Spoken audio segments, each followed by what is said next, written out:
Marshelle. Hi, Bridget. This episode, We're going to talk about what are the things that are going on in our lives? it's kind of like maybe this might be like, Yeah, sorta, kinda. life lesson. hi. Hey. What's up? What's up indeed? How are you? I'm good. I'm Bridget. I'm Marshelle. This is Yeah, Sorta, Kinda. Podcast about life lessons and unknowable things. Welcome back. Whether Yes. you're listening or watching or both, welcome. Could be doing that too. This is going to be a humdinger of an episode, I think. Definitely in the unknowable things category. Maybe a little bit of a life lesson as well. Yeah. I mean, if you have ever heard of The Haunting in Connecticut, true story, or is it? By the end of this, you'll know where we stand. Or will you? Or will we? Do we know where we stand? If you've ever followed any of the Warrens, those that couple who are like a investigative couple, Paranormal investigators. Thank I you. think is what Although they call themselves. he's since passed, Ed Warren, but I think she has too, actually. I think maybe just very read that. recently. Yeah. That's right. Well, Yeah, I was anyway, surprised. there's a number of stories that they've investigated that have been changed into movies. Mm-hmm. But we're not talking about the movie. No, yeah. Well, I did watch the movie just the other day, The Haunting in Connecticut, and it does veer off quite a bit from the actual story of the true story, quote unquote, of what happened. Yes. To the Snedekers. It was Carmen and Al Snedeker and their 4 kids. Right. So this isn't like a movie review. This was, we went down the rabbit hole of the true story and the interviews, all kinds of interviews, all kinds of specials, documentary style to Sally, Jesse, Raphael. We looked at it all. So we're going to give you a little rundown of kind of what we learned and how we felt about it. Yeah. Okay. So, All right. you want to just start jump in? us off? All right. Okay. So picture it. Picture what? Okay. Picture it. The Snedekers, Carmen and Al, they have 4 kids. Their oldest son is 14, and he was diagnosed with cancer, with lymphoma. And they said he would die in 6 months unless they did this radical treatment on him. He qualified for some test or something. So they lived in upstate New York, right? And they had to drive 8 hours to Connecticut. Right. However many days a week for this treatment for him. I think it was a lot. I mean, it seemed like more than once a week. Yeah, it seemed like 4 days a week at least. It was a lot. Yeah, and it was really hard on their oldest son, who we will call Paul, because that's what the one show that we watched about it in particular kept calling him Paul. Yeah, one of the shows he was called Paul. Yeah, they kept changing the name. We were like, I don't know who they're talking about anymore. There was Matt, there was Steven, there was Paul, Phil, Matt. I don't know. No, it was confusing. So we're just gonna call him Paul. So the mom and him, most Paul, were predominantly the ones making this trip, and she's like, I can't do this anymore. We need to find a place in Connecticut so we can access this hospital easier. So they looked and looked and looked. We're having a really hard time finding a place affordable.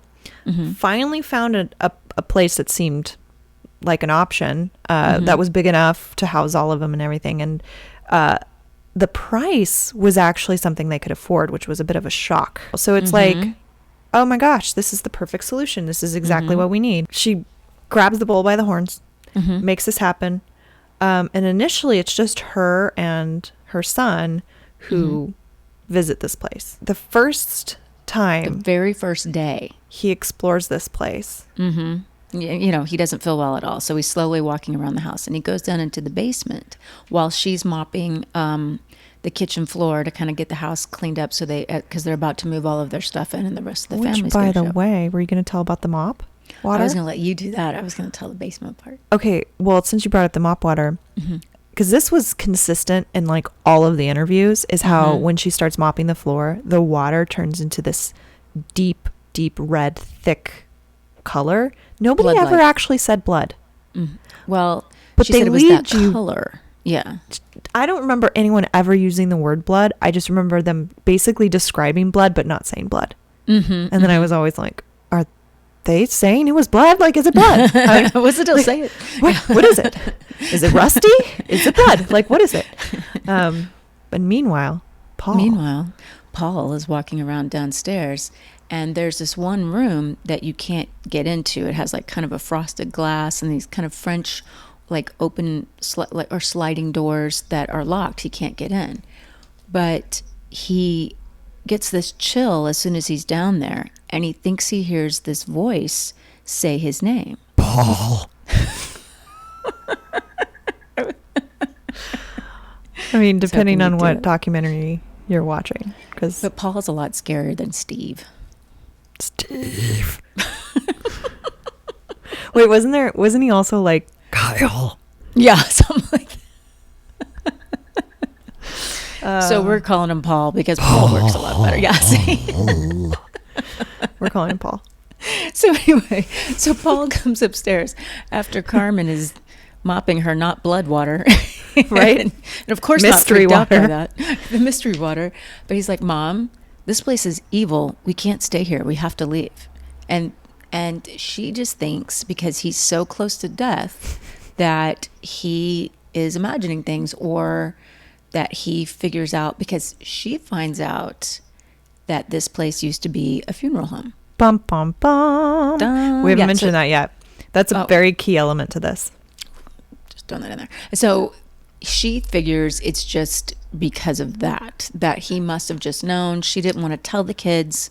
She and the husband had talked about it, and they felt like, well, okay, nobody actually died here, so there shouldn't be anything wrong with this house. Right. It's just end of life care was happening. It wasn't like, they weren't actually thinking helping it should be a people. problem. And then you were the mom believes in a spirit world, but she never thought they could interact. She doesn't think that the spirit world and the human world can interact. So it's not that she's a devout Catholic. So it's like it wasn't even on her radar that this, like the death association with this place would have any bearing on, their experiences there. Right. She just thinks, Paul's experiencing either hallucinations from the medication he's on, or he's just so close to death that he can kind of pick up what this place used to be. I feel like that's what she thinks. Another key thing to lay out there too is how financially they were. I mean, these treatments were so expensive. Like this family was really, really just scraping the bottom of the barrel financially. So they were really, really struggling. I think that's important. I feel like that'll come up. They'll come up a little later. It's very important. I think because naturally you would say, well, if this place is haunted, why don't you leave? They couldn't. Right. They couldn't afford it. So the mom, she didn't feel like there was any choice. The kid hated it immediately, didn't want to live there. And I think it's about time to bring the rest of the family in. So like they all move in, right? And I know that the Paul right away told his brother, there's a second oldest brother. I know he told him right away. This used to be a funeral home. Right away. And he also said that bad things happened here. That's how he put it. That's what he said too. We'll call the second oldest son Bobby. I was just watching the show before this, so just that way, because we talk about these guys a little more, and that way you can at least keep kind of follow, because there's two other sisters as well. Something like that. There's two other kids, and then there's two other kids. I read at one point 3 boys and a girl, and then other times I heard two girls. So I'm like, what's true and what's not? So 4 kids and a cousin that eventually moves in, but we'll get to that in a second. So Paul is introducing Bobby to the basement, and he's like, check this out. And he manages to get into that back room. I never knew the back room was locked. I didn't know that was it a was thing. locked at first. They couldn't get in. Oh. And then somehow Paul is able to get in. But isn't that where the freezer was? Well, because that was a thing. There's like a freezer. They started to actually store food in the freezer that used to have bodies in it. Yeah. Not a wise choice, I don't think. But Paul puts Bobby, they still have some of the equipment there, and there's a gurney, and he has Bobby hop on top of it and just starts spinning him around and spinning him around and spinning him around. And it's really mean. And that's not like Paul to be like that, because those two were really, really close. They were only 2 years apart. And Bobby said he was trying to play cool because this is his oldest brother. He wants to be, tough. But he said it was mean, and it freaked him out. And there was something about it that was just so creepy, different, but, you write that off because you're 12 years old. And I think that's important because it's starting to track the change that this Paul went through. Where he starts as like this really sweet kid with cancer. He's really close to his mom. It's a tight-knit family. Everyone gets along. He gets along with the cousin that we talk about a little bit later. Like, everyone's like kind of this big happy family, and you know, so far the worst thing that's ever happened to them is cancer. Is Paul getting cancer? Until now. And then the little sister actually sees a woman in her bedroom. And she's not a skittish kid. They said she was like really tough and rough and tumble and really brave. She comes running down the stairs to get her mom and tells her, there's a woman in my room. There's a woman in my room. So the mom goes, because she's actually trembling, right? Yeah. And so Carmen runs upstairs with her daughter, and there's no one there. And so naturally mom's like, Paul, why are you scaring your siblings? I told you not to tell them. Do not put these ideas in their head. They're freaking themselves out. You guys, it's all your imagination. Stop it. Like, she just wants to put a stop to this BS. And meanwhile, all the kids are starting to see things. They're seeing people. They're hearing scratches on the wall. Both boys, the oldest boys, do live downstairs in the bedroom. They share that as a bedroom. And they keep seeing people walk around back and forth in that room at night. It's always at night that it's the worst. And Paul would say he felt like people were watching him, and there would just be this really cold, it would just get really cold. And what they say about that is that ghosts are taking the energy out of you or out of the room, you know, and that's why it gets so cold whenever that sort of thing. Where you feel cold, but it's also, it's a measurable cold. Like, if you had a thermometer, you could find like cold spots. Yeah, it drops. The temperature drops. I think of it like, you know, if you're going to put a battery in a flashlight, even if you don't understand exactly scientifically how that's working, you're like, oh, this light is being lit because it's drawing upon this battery. Well, if you think of these beings as, even though they're not physical like we are, but if you think of them kind of like light, but you know, whatever, they're drawing from the energy around. They're like pulling it in order to, I don't know, make a presence of some sort. That's a really clunky way of saying it, but whatever. No, I liked it. I got it. It's Bear with me. Bear with me. Copper top batteries. That's okay. So anyway, so all the kids are seeing this stuff. They're getting freaked out every night. It's just getting worse and worse. The boys come upstairs from down below. They want to sleep on the couch in the living room, and the parents are like, what are you doing? Like, you need to go downstairs. There's nothing here. Stop this. They don't believe it at all. And what does that do to a relationship with your kid? If if your kid is truly terrified and they're coming to you and saying, look, this thing is happening, and you're like, not only I don't believe you, but stop it. You're in trouble because you're scaring your siblings. It breaks my heart a little. It does me too. Yeah, because this happens to people. I mean, I think you and I, in some regard, have had moments of that as well. And it's just like, absolutely. It's really heartbreaking, because what is a kid supposed to do? Yeah, who are they supposed to turn to? And then you don't believe them at all. And if all 4 kids are seeing things, to me that's telling, but I can see how you would want to justify that. So the kids would just sleep with all the lights on at night. And now the dad, keep in mind, Al, he would come with them in Connecticut on the weekends, but he still had to work in New York during the week. So he was going back and forth. So the kids would sleep at night with all the lights on because it made it a little better. It seemed like it kind of kept the things away, or they could at least tolerate it more.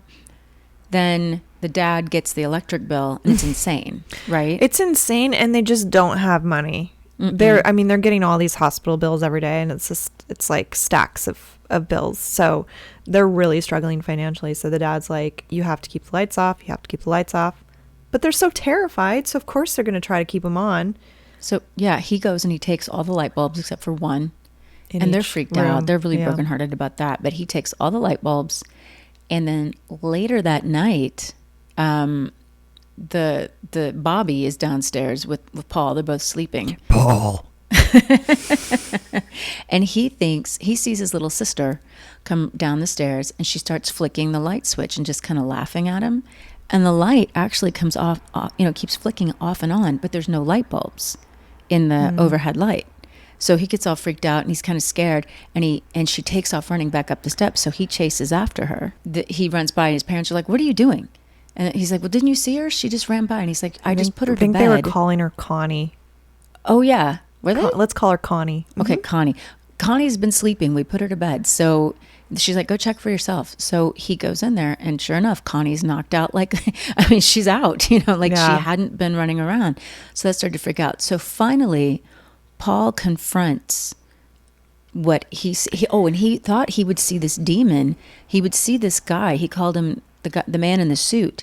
He would just be standing at the end of his bed, telling him bad things about his family and that he needed to do things to his family or else he was going to hurt him. Else the demon would hurt Paul. And he didn't want to do anything, but it just kept getting worse and worse. So finally he confronts. That's where I was going to jump in, because to my mind, it's like, what happens as a kid when you're coming to your parents and they don't believe you and you feel like your whole family's under threat. He basically, I feel like, gathers the cojones to confront this demon. What exactly that entails, I don't know. But he goes into that, I guess they were calling it the lab, that secondary room, the lab. He goes into the lab and has some sort of confrontation. Now, this kid, Paul, was never in any of the interviews that I saw. No. Right. So everyone never talked about is this. speaking about his experience secondhand. So I don't know what he experienced when he went in there and confronted him. But I do think it's fascinating that he did that. He did that confrontation. And his cancer did get better. His cancer. After he did that, his cancer got better, but he started getting mean. And mentally unpredictable. And violent. I feel like this is where the cousin comes in, right? Yeah. Then the cousin moves in. I don't know what we could call her. We could call her Leslie. Leslie. Okay, Leslie. I don't know where that came from. So she moves in, and she was actually really close to Paul. So his mom was hoping that would actually help him, but he was telling her everything that he was experiencing, how he saw this demon standing at the end of his bed, telling him all these things, and that he had to do these bad things to his family or they were going to hurt him, but he didn't want to do it. And he was writing this poetry that he said, and she's like, "Where did you get this?" And I guess it was really dark. They never talked about what it was that it said, but he said, "The demon told me it. The man in the suit told me it." And so she was worried. Now think about it. She's a teenager. So she goes, and she didn't want to betray his trust, but she tells her Aunt Carmen because she's worried. She doesn't know what to do. So they think that Paul is starting to have psychological issues as well. So I get the sense the mom has kind of had that in the back of her mind for a while. Like, what's going on with my son? Is this because he's having to like grapple with his own possible death? Like what's on top of everything? And it wasn't the medicine. She was hoping the medicine was causing hallucinations, and the oncologist was like, "No, this medication doesn't do that." So she really thought he was starting to lose it. So he one night though attacks his cousin, Leslie, like just attacks her, and they have to pull him off, and they end up putting him into a mental institution because everyone's scared of him. You don't know what he's going to do. And he's crying and he doesn't know what's happening, and they're pulling him away. Yeah, because sometimes he would like black out when things. Yeah, he would do some of this stuff. And then they would confront him about his actions, and he would be like, "I don't know what you're talking about." He didn't remember it at all. So they're pulling him away and taking him to this hospital, and he's crying, and he's like, Why am I going there? And then he says to his parents, to them, now they're going to come after you. Yeah, now they're going to come after you. And they were so disturbed by this. So the parents were at the hospital with him. They drive back to the house, devastated.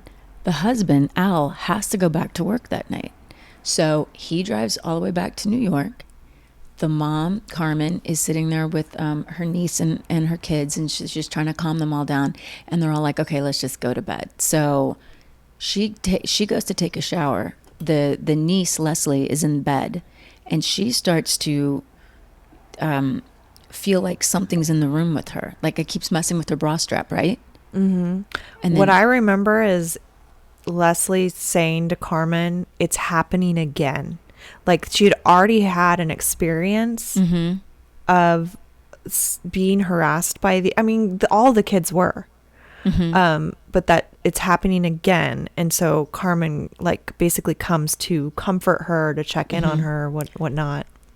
Well, we forgot what happened with Carmen though is that night she goes to take a shower, and that curtain somehow, the shower curtain somehow wraps itself around her, and she can't get out. It's like a cocoon, and she starts to feel like I don't know, but it was completely encased around her. And I think Leslie came and got her out of that, but then Leslie went to bed, and they were trying to rationalize what could have happened, and Carmen said she thought she was just losing her mind. Because I remember Carmen making a point in a couple of the interviews about it wanted to get you alone. Yeah. It wanted to get you alone. And so the shower is, I think she mentioned like there were a couple different experiences that happened, even with the husband, I think eventually, because of the solitude of the bathroom. And we've heard about, with all the stuff we've done research on, all the different episodes, we've even talked about this sort of thing, that evil likes to isolate you. So that way people, and it creates confusion. People they don't believe you when you're isolated like that. So Carmen's had this issue with the shower. She goes, and so Leslie is going to bed, and then that's when that happened, when she said something. So Carmen goes in there to try and make her feel better, and then they both see this black mass up in the corner, right? This shadowy thing. Leslie, the niece, sees a man up in the corner, but Carmen just sees this black shadow. And then they say it happened to them both at the same time. It felt like all these hands were groping them. And I know that the Carmen saw like basically what looked like an actual hand, the outline of it, the knuckles of it, the fingers of it underneath the shirt of Leslie. And then, pretty soon after, this rosary that Leslie had always been, I actually think Carmen had given it to her as a gift for protection, to give her peace. She'd been wearing it around her neck constantly. It starts like lifting up, and then it breaks, like it's pulled off of her. She still to this day carries that with her everywhere she goes, by the way, even though it's broken. Yeah. She still keeps that with her. Yeah. Little amulet. So now, while that's happening, Al is at work, and he had parked his truck. He goes into the building. I think he's like a foreman on a construction site or something like that. And that needed somebody there overnight. His truck starts up on its own and drives through the front of the building. And he can't deny this. So he calls his wife, and all this stuff's happening to them in the house. And what had happened, we forgot to say this, after they had taken their son into the mental institution, Carmen goes downstairs into that basement because her mind's trying to figure this out. And she actually, this is what's important. I think this is important. She said it's really cold down there, and she felt like there was an energy, and she just kept looking, but she didn't see anything because she wanted to believe in her son. And she said she said, if there's anything in here, show me. Leave my kids alone. Show me. What happens after that? Weird. What is it? Shower curtain, the groping, the girls, the truck goes through the thing. They all call each other. All this stuff's going wrong. So he comes back, and they call a priest because they're devout Catholics, like we said. And crucifixes. He comes would back, be missing. meaning Al. Yeah. So there would be crucifixes would start to be missing. These were the things that they noticed prior to, but they would just, write them off as, I guess something, I don't know, maybe I just imagined it. She would set the table and turn around, and then all the dishes were gone. Kids' toys would be disappearing, and then they would show back up again. Like, let's say, for example, there was a stuffed rabbit that had a carrot, and they couldn't find it. And then all of a sudden, the rabbit would be there, but the carrot was missing. Like, this kind of stuff just kept happening. And then fast forward to, show me. And well, it does. So that's what, so it does. So they call a priest who comes over, and he says, he believes them, but he says, next time it happens, just ignore it. Don't give it power. This isn't just like some ghost, though. Yeah. Like, this is this feels like a truly evil entity. and they're having these absolutely terrifying experiences. I mean, we haven't even gotten into the sodomy. Like all of these things that they're claiming are happening to them that are physical, and like the blankets being pulled off of them, and you know, all of this stuff. And they're telling the priestess, and the priestess comes back with, well, just ignore it. And they're like, you don't understand. You do not understand the level of this. So I think someone she worked with told her about the Warrens because she had just seen this show or was reading a book or a newspaper article or something. So Carmen gets a hold of Ed and Lorraine Warren. What I remember hearing is that she called them and left like a hysterical voice message. Oh, really? And that Lorraine was like, got there almost like next day, like got there immediately. I don't remember. I couldn't find that interview again, but I remember it was like they made it top priority. And so when they walk in, Ed and Lorraine, and they have like 6 different people, I think maybe the first time it was just the Warrens, but they come with like a crew, right? In order to help with a bunch of equipment to try and capture. I mean, I think this is a classic thing with exorcisms too. It's like you bring in, the church wants kind of like proof of how bad this is. So that it's not a hoax. Right. That these people don't have some sort of mental issue. This is how the church. Yeah, I mean, they're very skeptical. They want to make sure that it's not, because also it puts their reputation on the line as well. Or they that's how it goes. But Lorraine is a clairvoyant and a medium, and they didn't tell her where to go or anything like that. She walks into the house and automatically is drawn to go down into the basement. Do you hear that? Clairvoyant is when you see in your like your mind's eye, or you see in real space. In case some people don't know what the different clairs are, but clairvoyance. Claire, I just think that's so funny. It's Claire. I actually went to school with Claire. I think that's why I always have a moment of like, Claire. So that's funny. So she says this place is it's the house. She's like, there's something truly evil, demonic in this house. So they get all of their crew. The paranormal team stays in this house for 6 to 9 weeks, living with these people to try and catch things and to try and understand, because she said the level of activity there was something they really hadn't seen. I think one of the first rules they said is nobody is anywhere, no solitude. Right. Everybody is now going to sleep in the living room. But the Warrens, Ed and Lorraine, actually slept in the master bedroom. Oh, did they? Yeah.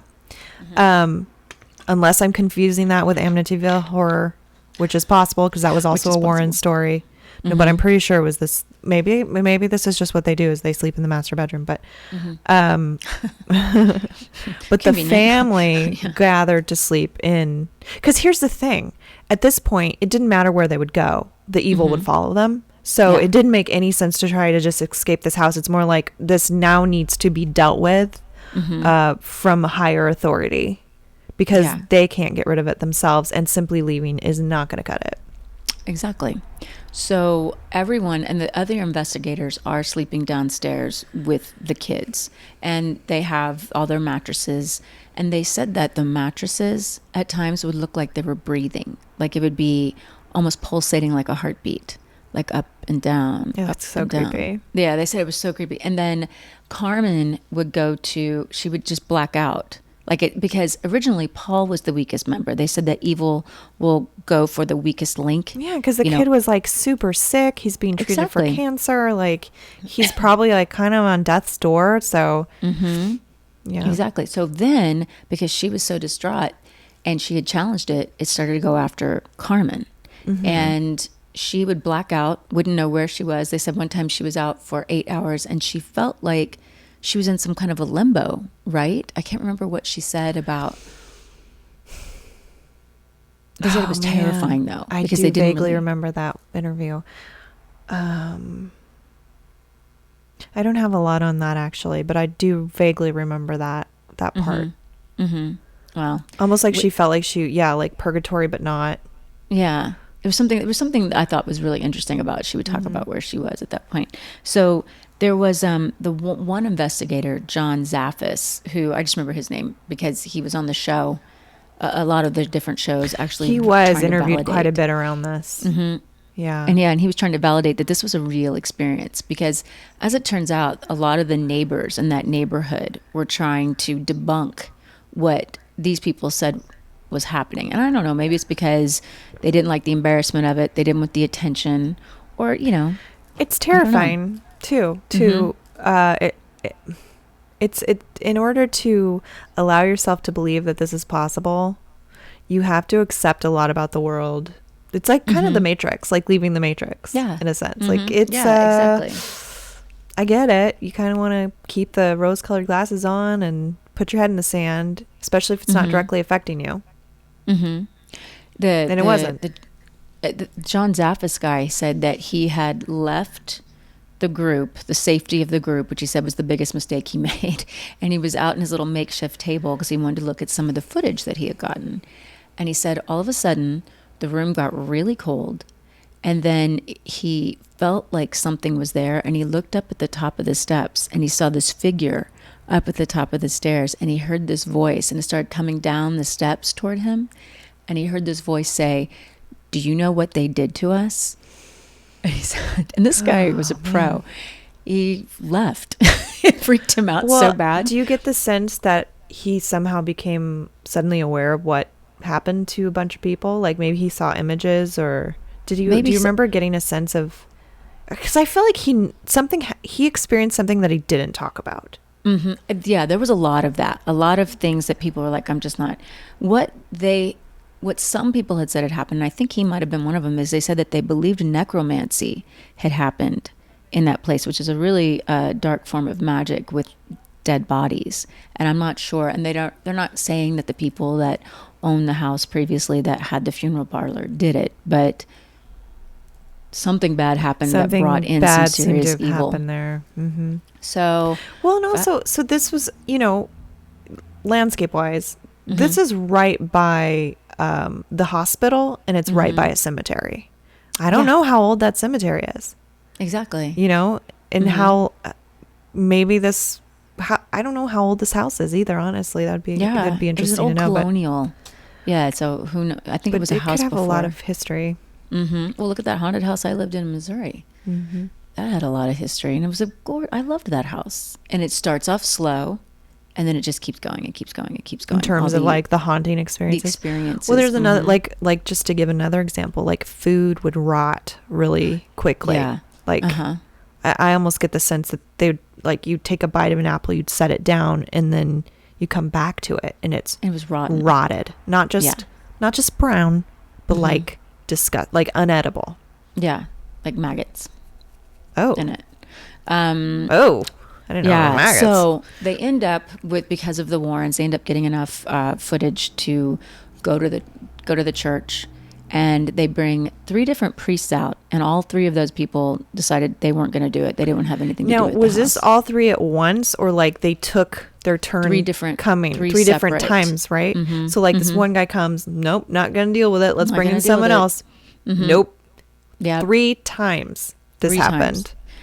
Then finally they get a set of priests, because you have to have 2, who come in and they do it. And they exorcised the house, and it took 6 to 9 hours. I'm not sure how long. And they got rid of everything. They really felt like they said it just felt so peaceful. It felt so light. But at this point, I'm just remembering something about the exorcism experience, though. While it was happening, weren't the priests like, don't react while it was happening? And while like people were getting messed with, and like I remember Leslie talking about getting lifted up from her throat, like her neck, and she was getting lifted up, and she's being like held there and having trouble breathing, and like they're like, everybody just sit down, stay calm, don't give in to the fear, and as they did their exorcism, their whole thing. So so then all is peaceful, all is well, and then the family decides to move. Now, and I first heard of this story on this show called A Haunting, and I completely believed it. I almost coughed into the mic. Sorry. I completely believed it. I was like, wow, this is terrifying. Now, Bridget and I are each doing our own research about this topic, and we both stumble upon, without knowing the other had watched it, the Sally Jesse Raphael show, which is Oh man. like back in what, the 90s or something? I think, yeah, because I'm just seeing shoulder pads. And she had the bangs. This show, man, and also this host, she had like this magical way of bringing on completely dueling opinions, but making both parties feel very believed and understood. Yeah, I and think then, they like, thought she was on their side. She each just was able to individual. be so neutral. Yeah. And it's almost like she created an environment where people felt very safe to tell their story, which is really where it begins. She had, the Snedekers describe, and it was like the mom, the dad, the cousin, and then the second to oldest boy, Bobby, and Leslie and Carmen and Al. And the Warrens and this John Zaffis guy, he was out in the audience. Yeah, John Zaffis, the crew of the Warrens. Yeah, that left. Yeah. that isolated and then was like, nope, peace out. And then it had some of the neighbors, and they were out in the audience, and there were some up on stage, and it just turned into a shit show. It turned into Jerry Springer, basically. I mean, it was really ugly, but it did make me question them at first because of the way they acted. And that's it what was wasn't really so interesting much about the it. points, because that's, at some point the at first it's just the family on stage. Yeah. But eventually, after, she gets the rundown of the story, eventually she brings these neighbors onto the stage, at least some of them, and they're bringing their counterpoints, and they're accusing them of lying, and it's just getting very, very heated. And I think to me, the analogy I think I made was it's like road rage minus the cars just unfolding in front of you. It was so ugly. Yeah, and then it they're was saying, unbridled. they were saying that they made it all up just so they could get money for their kids, to help with their kids' cancer. And somebody in the audience actually said, I think that if you wanted money, a family could come up with a different reason than to say they were sodomized by demons. And so, because that was the thing too. On all the shows I had seen, I never heard them talk about saying that they were raped and sodomized by demons. And that did give me pause the first time I heard it. And they said it so casually. Yeah. So that's kind of hard to bear, like... Yeah, it just made me it made me question them. I wasn't quite sure that I believed it at first. But then here's the thing I had to think about is all of this happened, I want to say, it just seemed like it had happened like a decade before they were on the show. I don't know if that's exactly the case time-wise, but they've by this point conducted so many interviews and told the sound bites of these experiences so many times. On some level, it's probably going to come across as rehearsed. Yeah. But what wasn't rehearsed, what felt super authentic to me was Leslie trying to tell the cousin, trying to tell about the experience where she was physically and sexually abused by an unseen figure, or let's say unphysical, because I feel like she did see something. And I this believe poor that too. girl, I mean, it to me seemed so completely authentic. There was something about the way you can't pretend like that. I mean, she's not some world-class actress, and it just felt so real. And like a shame, like she felt shame, true shame. Exactly. And the shame is what I really picked up on too. Even now, at first, Al, with the father, when he first talked about it, he kind of said it kind of matter-of-factly. But then there was a moment where you could see he was visibly very shaken and ashamed. And I was like, I think they are telling the truth. And there were so many the audience members that were neighbors that were trying to discredit them. There was this lady with a notebook that was like, because she knew that they were saying that this place was haunted, and so she was like, well, 3:30 in the morning, a truck drove by, and it vibrated the house, or whatever, to try and discredit anything that they would say about some sort of event happening at their house. And it was, I don't know. I don't really know what I want to say about it, but it was just really ugly. And I was kind of mad to see people be so cruel to other human beings like that when they're I didn't understand why the neighbors were so angry at them. It felt really, I didn't like seeing it. And I felt like Carmen was just kind of like, well, I'm sorry you feel that this is rehearsed. I'm sorry if you feel like I'm telling you a story. Yeah. This happened. I don't know what else I can do except tell you that this happened to me. This happened to my family. And, you know, we've decided to talk about it. And well, that was the thing, was the Warrens wanted them to go public. And that's what made me, I definitely want to do a show on the Warrens at some point, because I find them to be very credible. But then I hear some of these other things. I'm like, well, I kind of want to dive into that and see why and what was their justification. But the whole point in even telling you guys all of this is, here's these people trying to be honest about, this is what happened to me. And then the ridicule that you get for it, you know, sharing an experience like that people don't want to believe, or maybe they're afraid to believe. But what I thought was really important was that Carmen had said what she got from all of this, I saw in one of these interviews, was that there really is evil in the world, and there also is true good, but you have to make a choice. And that really hit me, and that was part of the reason for wanting to do this, because we talk about that. You have to make a choice. I think at the end of the day, I don't believe these people were just pulling this out of the air, making this up. I think there was something that they were really experiencing truly.